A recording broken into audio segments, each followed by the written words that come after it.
Hi, I'm Taylor Hornbacher for M6, your hometown station, and today we have Matt Russell with us from the Marysville varsity basketball team.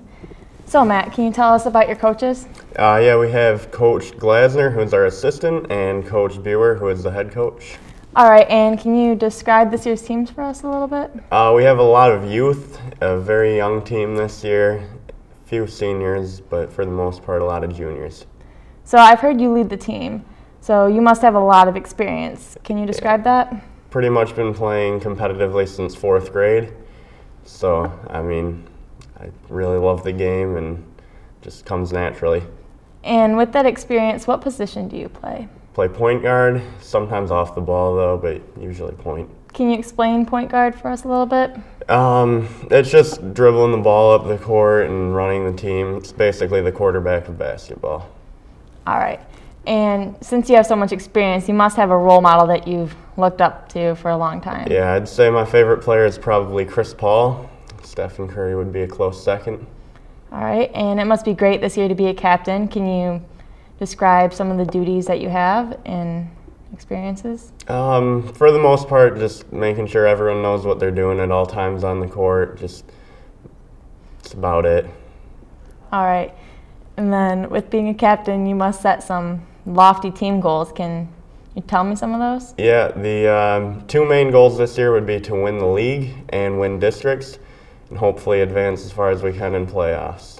Wow, that sounds great. So who's your biggest opponent for this year? In our league, it's probably Lakeview. However, St. Clair is always a fun team to play, so hopefully we get a rematch with them in districts. Downriver rival, you got to beat them. Exactly. And to beat the biggest opponent teams, do you do any off-season training or post-season training? Yeah, I get a lot of shots up in the off-season, pretty much spend every day in my driveway just working on my game. And as a team, do you have like team camps or workouts before the season starts? Yeah, in the summer we always go to Albion, Oakland, and SC4. We'll just play a couple tournaments there just to get ready, get some team chemistry. All right, and can you give us a little forecast of what you think this year is going to play out like?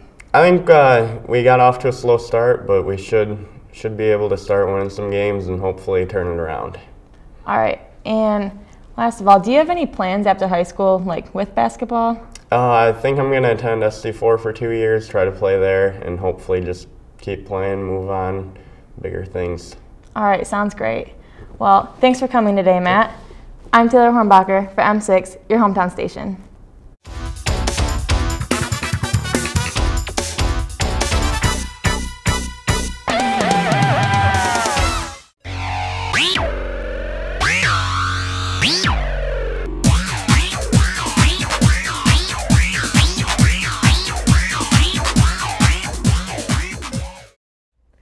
Hi, and welcome to Tackling Technology. Today I'm going to show you an interesting website called National Geographic Kids.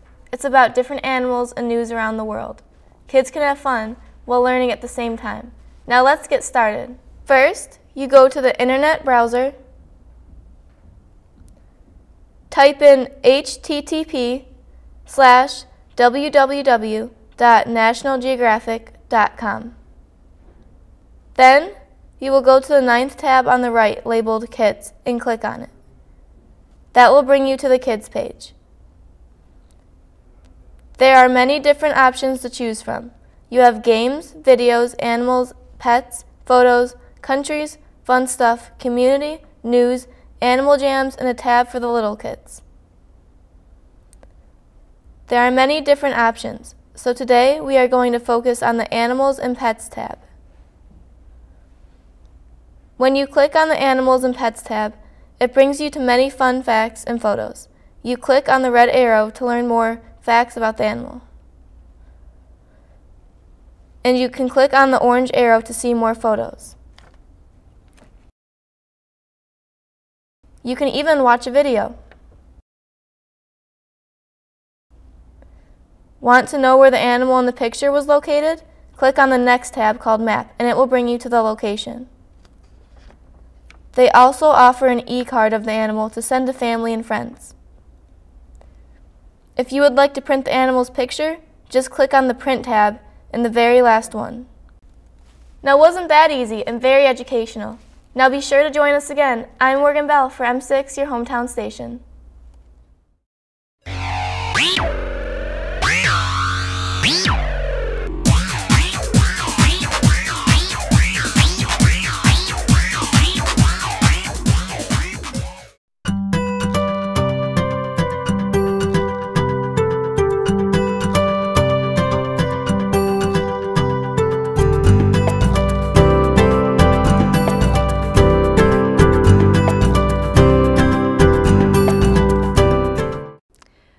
On April 26, 1986, during the systems test, the fourth reactor of the Chernobyl power plant, located near the city of Pripyat, Ukraine, had an unexpected power surge. The emergency shutdown somehow triggered a larger output, causing a series of steam explosions. The graphite moderator was exposed, causing it to ignite. The fire created high radioactivity throughout the area and through the Western Soviet Union and Russia. 31 people died shortly after the accident. Between 1986 and 2000, over 350,000 people were evacuated from the area. Russia and Belarus are still struggling with decontamination. Through 2008, the number of deaths is 68. Although it was recently announced that the number of deaths from the accident cannot yet be determined because scientists don't know if the effects were immediate, short-term, or long-term, but the estimated number is 4,000. The estimated number of victims who will be diagnosed with cancer is 30,000 to 60,000. In the last 2 decades, there has been some resettlement of the evacuated areas. In July 2010, the Belarus government announced that it was going to resettle thousands of people in the contaminated areas with minimal to no restrictions.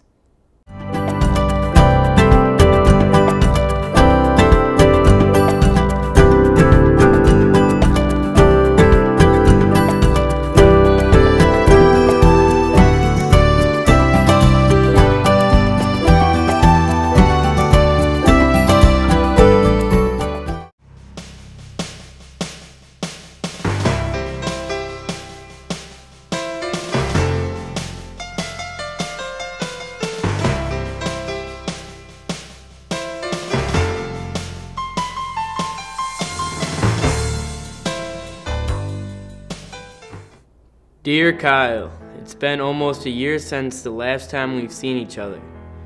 I miss you more and more every day. I hope everything is going great at your base. It hasn't been the same at home without you. I'm getting yelled at for not doing the chores you used to do. And the house has been so quiet. No one yelling at the TV when the sports game isn't going the way you want. No one here to make fun of me or make fun of my laugh. We got a lot to catch up on. When you come home, we'll do something really funny like we used to. I hope to see you soon. We love you and miss you so much, Kyle. P.S. Remember, you are the best brother ever.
Calvin Leon Graham was the youngest U.S. serviceman during World War II.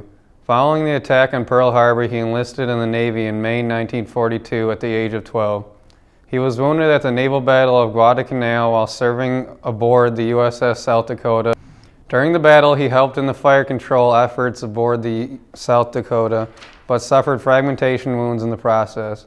For his actions, he was awarded the Bronze Star and the Purple Heart. However, his mother later revealed his age. For lying about his age, he spent 3 months in a brig and was dishonorably discharged in May 1943, thereby losing disability benefits.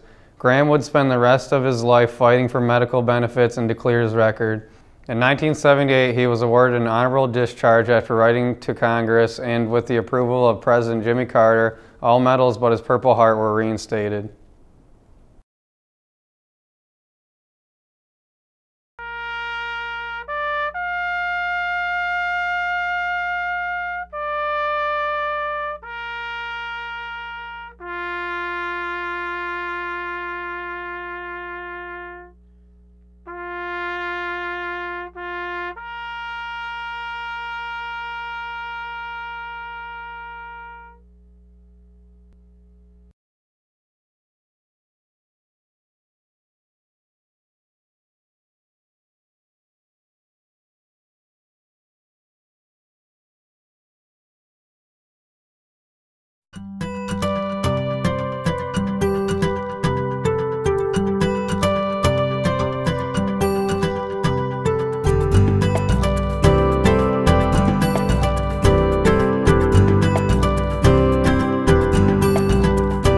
September 9, 2001, Al-Qaeda terrorists aboard 3 hijacked passenger planes carried out suicide attacks against the World Trade Center in New York and the Pentagon in Washington, D.C. These attacks killed everyone aboard the planes and 3,000 people on the ground. A 4th plane crashed in Pennsylvania field, killing everybody, after the passengers and crew attempted to take back control of the plane. Here are the events as they happened throughout this day in history. At 7:59 a.m., American Airlines Flight 11 takes off from Boston headed to Los Angeles.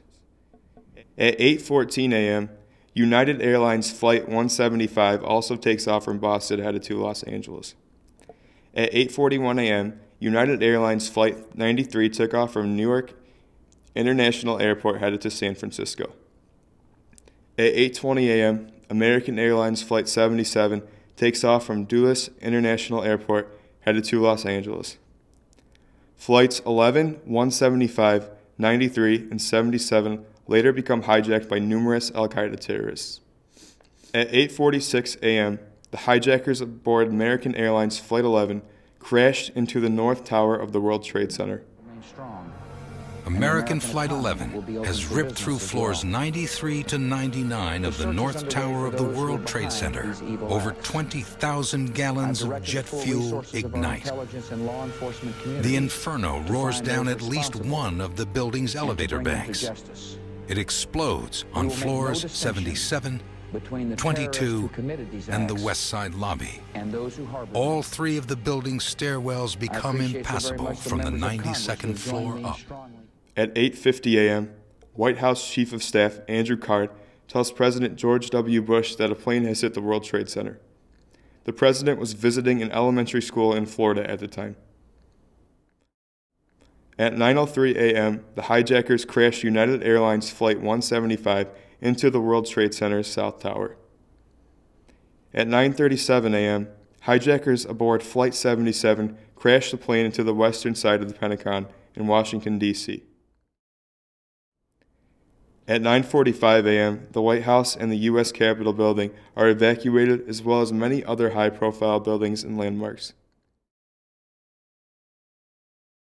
At 9:59 a.m., the South Tower of the World Trade Center collapses. At 10:07 a.m., after passengers and crew members aboard the hijacked Flight 93 contact friends and family and learn about the attacks in New York and Washington, they plan and attempt to retake the plane. In response, hijackers crashed the plane into a field in Somerset County, Pennsylvania. At 10:28 a.m., the World Trade Center's North Tower collapses. At 1 p.m., the President Bush announces from an Air Force base in Louisiana that military forces are on high alert worldwide. At 6:58 p.m., President Bush returns to the White House after stops at military bases in Louisiana and Nebraska. At 8:30 p.m., President Bush addresses the nation calling the attacks evil, despicable acts of terror, and declaring that America, its friends and allies, would stand together to win the war against terrorism. Good evening. Today, our fellow citizens, our way of life, our very freedom came under attack in a series of deliberate and deadly terrorist acts. The victims were in airplanes or in their offices, secretaries, businessmen and women, military and federal workers, moms and dads, friends and neighbors. Thousands of lives were suddenly ended by evil, despicable acts of terror.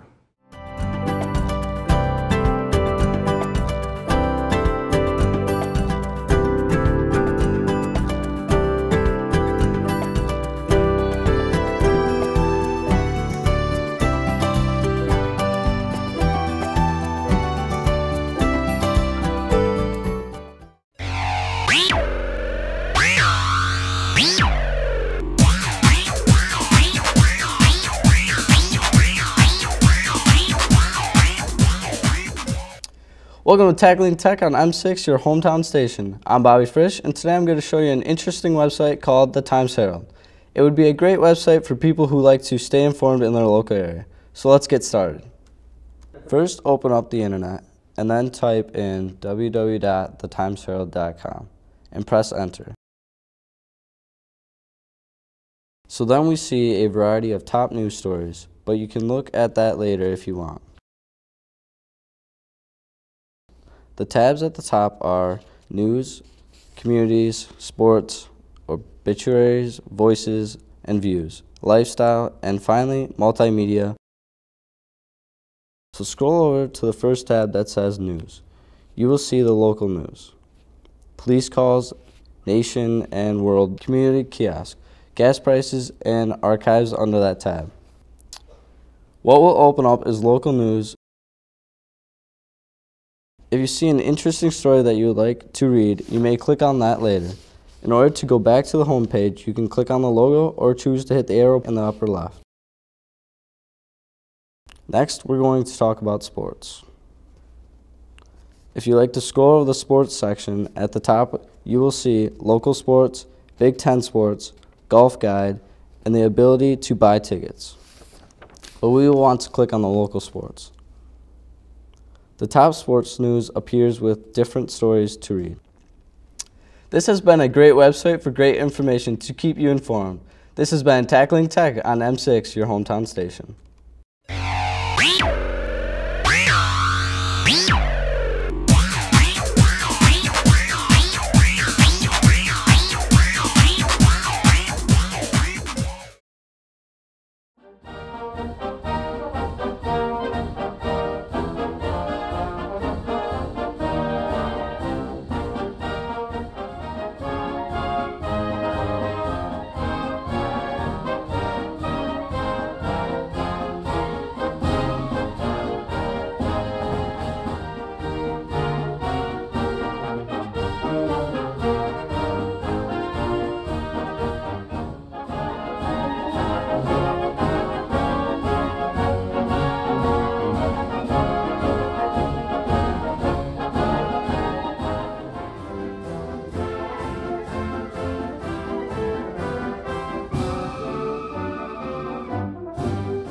In the military, there are many awards given to humans, but what about the animals that serve for their country? The Dickin Medal is awarded to animals for bravery. The award was started by Maria Dickin, who founded the People's Dispensary for Sick Animals. Maria wanted to recognize the animals of war for their devotion to man and their incredible service for their country. The award has been given out 64 times since 1943. 1 time for a cat, 3 times for horses, 28 times for dogs, and 32 times for pigeons. The Springer Spaniel, Theo, who sniffed out landmines to keep our troops safe, received the most recent Dickin Medal in 2012. Theo holds the record for most bombs found with 14.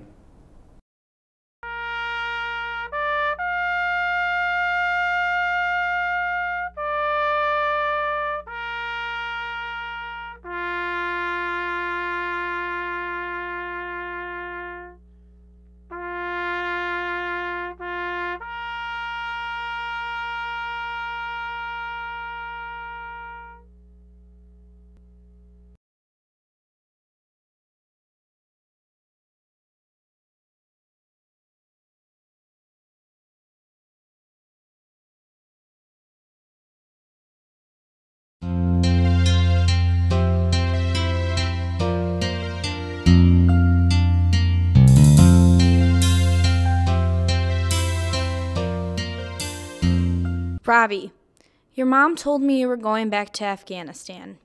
I had to sit there and let it sink back in for a second. I understand that it's ultimately your decision, but it breaks my heart to know that you're going to risk your life for this country again, as if you didn't do enough for us the first time. I don't even know if you remember me, and I'm probably the last person you'd ever thought would be affected by your choices, but I am. I pray for you every day and your family too, both blood-related and not. I just want you to stay safe when you can. It would really hurt a lot of people that love you if something ever happened to you. You're a great person inside and out, obviously. You're really funny and know exactly what to say when someone comes to you with a problem. I love seeing you around the church, and I love your family more than anything. Let me tell you something, too. We all want you home, but we all know that your country needs you more than we do. Please try to stay safe. Carly Verbecki.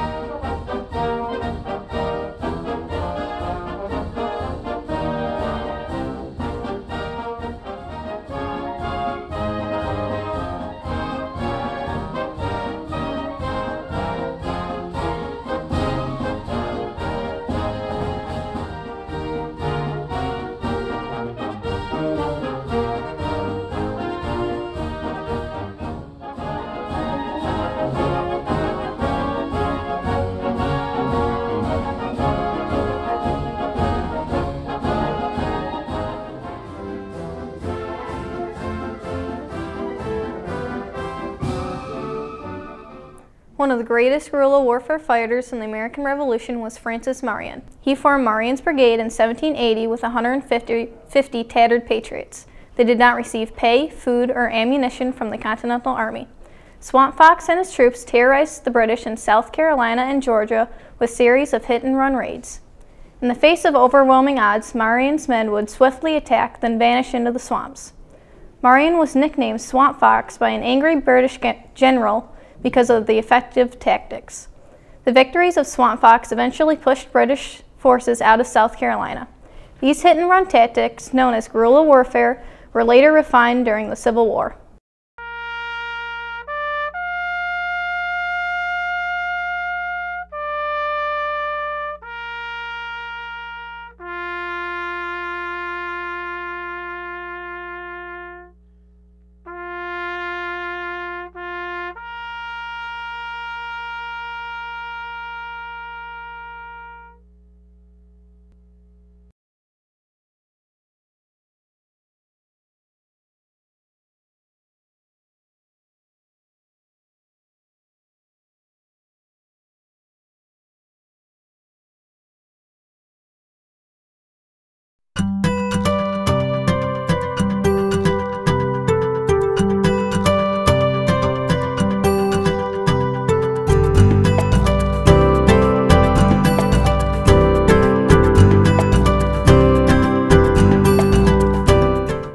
On Sunday, July 23, 1967, the Detroit Riot, also known as the 12th Street Riot, was a civil disturbance in Detroit, Michigan, U.S. that began in the early morning hours. The event was a police raid of an unlicensed after-hours bar, then known as Blind Pig, on the corner of 12th and Claremont Streets on the city's near west side. Police confrontations with patrons and observers on the street evolved into one of the deadliest and most destructive riots in United States history, lasting 5 days and surpassing the violence and poverty destruction of Detroit's 1943 race riot. To help end the disturbance, Governor George W. Romney ordered the Michigan National Guard into Detroit, and President Lyndon B. Johnson sent in Army troops. The result was 43 dead, 467 injured, over 7,200 arrests, and more than 2,000 buildings destroyed. The city has not fully recovered since then.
July 29, 1967, on aircraft carrier USS Ferret, a horrific fire started, along with a chain reaction of explosions.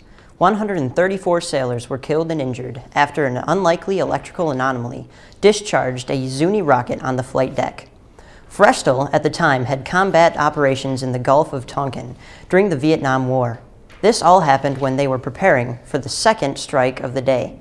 The rocket was accidentally fired due to an electrical power surge while they were switching from external power to internal power. The rocket flew across the flight deck and hit one of the plane's external fuel tanks. The rocket's warhead safety mechanism stopped the rocket from detonating. But the rocket tore the tank of the wing in the plane and ignited the escaping gas. The external fuel tanks on the rocket heated up and ruptured. The impact broke off 2 of the 1,000-pound bombs and landed in a pool of burning fuel. Before anything happened, the fire team's chief, Gerald Ferrier, smothered the fire with a PKP fire extinguisher. This gave the pilots long enough to escape. They tried to get the bombs down to a safe temperature level, but one split open, and seconds after the fire chief warned the crew of danger they were in, the bomb exploded. Unfortunately, even with the fire crew, the bombs continued to explode.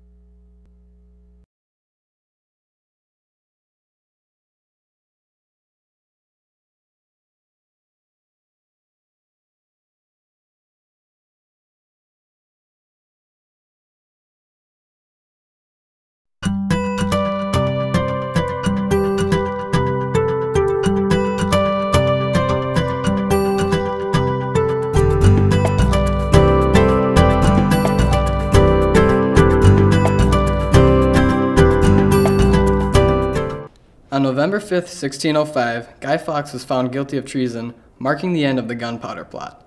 In the 1600s, England was no stranger to religious intolerance. The increasingly popular Protestantism left many Catholics with nowhere to turn for acceptance. The leaders of England had previously executed those who refused to worship the religion of the king's bidding. With the passage of the throne to King James I, a group of rebels planned to change that by ushering in a new era of religious tolerance and freedom.